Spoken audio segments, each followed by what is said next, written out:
Hi everyone. Today I'm going to talk about grace. When I think of grace, I think of a ballerina gliding across the stage, or a model gliding down the aisle in their fancy runway clothes, or somebody who's graceful, a skater, a gymnast, an athlete. Is that really what grace is? You know, in religious terms, they talk about amazing grace and saving grace and having grace and being graceful in a whole different way. And that's the way I like to think about it. It'd be nice to be both. We can strive to be both graceful in our physical movements, in our physical actions, in our emotional interchanges with each other, in our thinking. We can be graceful, and in our spirit, holding love in our heart, compassion in our heart for other people, forgiving people when we think what they've done is unforgivable. That's grace. Having grace is so beautiful. Being graceful. Don't you just love it when you're in the presence of somebody that has grace, that holds that space of grace? I do. I'm trying to learn to be graceful in my thinking, especially when I'm upset about something, or certain people disappoint me, or things don't work out the way I want, or I just want to throw a hissy fit. Instead, maybe I could throw a little hissy fit when I'm by myself and get that angst out and get that anger and all that emotional turmoil out, because we need to face our dark side.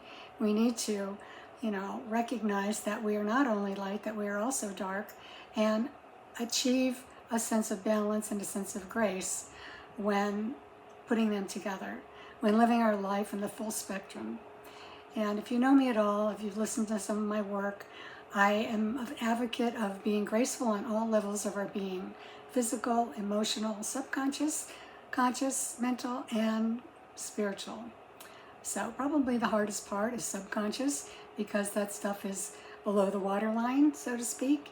If we were to see our consciousness as an iceberg, and our conscious mind as being above the level that we can see, and our subconscious mind being below the surface, that's kind of what it is. How do you be graceful in your subconscious mind?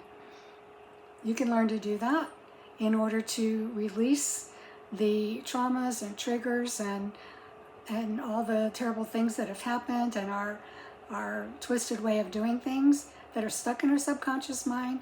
We need to have a program to do that. And in my program, Essential Mastery, it's a lot about getting into your subconscious mind, finding out what's in there, using tools, both spiritual and psychological and physical, to find a state of grace, find a state of balance, release all that stuff, so that, when the same things that trigger you now come and trigger you again, they don't really trigger you emotionally. They just trigger a memory, and you shrug it off and you go, okay, that happened, and now I can just send love to that person. I can live in that state of grace, just sending love. So anyway, that's what I'd like to accomplish in my life and help you accomplish in your life: a state of grace, a state of being able to just be happy, free-flowing, and free. We all want freedom, but we want freedom that feels like grace and peace and love. You can have that. Anyway, thanks for watching. Thanks for listening. Take care.